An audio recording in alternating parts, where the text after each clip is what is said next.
Again, my name is Jennifer Lee, and I'm the Technology and Liberty Manager at the ACLU of Washington.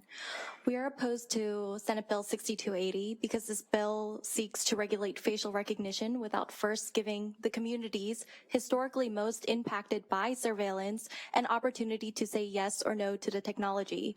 The language in this bill assumes that it is possible to prohibit uses of facial recognition that threaten democratic freedoms when there are an increasing number of experts and advocates who argue that any use of facial recognition poses threats to our civil liberties.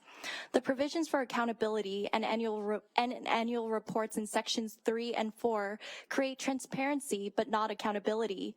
Transparency doesn't fix the fundamental issue that communities haven't been able to decide on whether face surveillance is compatible with our democracy and civil liberties.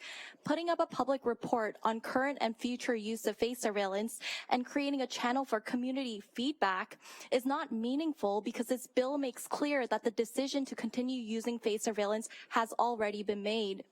This bill asks historically marginalized communities to provide feedback on how face surveillance poses harms whilst they continue to be surveilled and without any promise that their feedback will halt face surveillance use.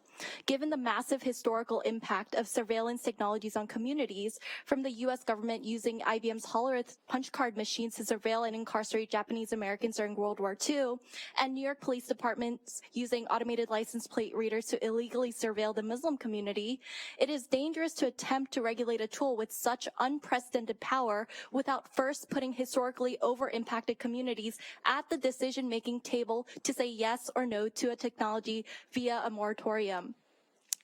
Additionally, the concept of meaningful human review in Section 5 is a flawed mechanism to legitimize the use of facial recognition and other AI-based surveillance systems. Human review does not solve for bias, so it should not be used to justify the use of a racially biased, inaccurate technology with unprecedented power to harm marginalized communities. Thank you. Thank you so much. Questions? Senator Nguyen. Yeah, again, thank you so much for your testimony. I want to get more feedback on the community's input. So I've met with the ACLU probably a dozen times at this point, maybe with various folks, starting since last January 17th over the summer at coffee shops in West Seattle, on the phone, via text message. Does that count as input from communities? And Jevin, I'm assuming you agree on some of these points, right? How many times have I talked to you personally on this issue? And is that normal for a senator to come out and talk to students like that? Like, maybe it is, I don't know, right? So, and also as I believe a person of color that's an immigrant, that this would impact, like somebody had just said, this impacts Asians specifically. I feel like I am at the table, literally. So I appreciate that feedback, but help me be better at this position as well. We really appreciate you meeting so frequently with us, and we think that is one element of community input. We don't think that the diversity of voices that should be at the table have been there to provide their input and feedback on this bill. I appreciate that you're a person of color, as am I, but I think that people lie on different places on the power spectrum, and we need to make sure that a full spectrum of community voices are involved in this process. I get that. Does One America and CARE count? They do count, of course. All right, you're going to have to help me out. I'm trying super hard to make sure that Maybe I can make a clarification. I also agree with Jevin. I think a lot of the provisions in this bill to get community input are good, but again, they are transparency measures, not accountability measures, because there is no enforcement mechanism in the bill.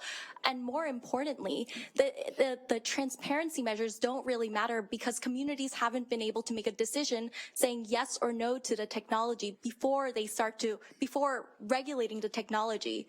But just to clarify, from last year, we've had robust discussions with communities, and from that time, this bill has become more or less stringent than before. Communities have consistently pushed for a face surveillance moratorium, as you'll see in a variety of... I'm sorry, is the answer yes or no? Can you repeat your question? So last year, compared to this year, we've had robust conversations with communities. Is it more stringent or less stringent than it was before? Are you referring to the face surveillance bill? Yes, or this other. I think it's gone. I think you actually would agree, because you said this to me, that it is more robust than it is before. So I think we're going to have to offline some of these conversations just because I think that there's a lot more to do. Also, I've heard this comment before where you don't want to have human review, but we also don't have review with the algorithm. I don't know of a third option. Can I clarify that? Yeah. So meaningful human review is not sufficient in and of itself to justify the use of biased and flawed systems. So it can be one tool used, but it is dangerous if you use that as a sole justification to override all of the inaccuracies and racial biases that are present in facial recognition systems. So we see that as an insufficient enforcement mechanism. But so it's having neither here nor there. I just don't understand. I don't know what the third option is. So if you don't want humans to do it and you don't want machines to do it, I don't know what else there is. So we should have should press pause. Yeah, sorry. I'm sorry. I'm taking too much time. I'm sorry. All right, good chat. Any other questions? All right, fabulous. Thank you so much. Thank you. Thank you for your thoughtful insight.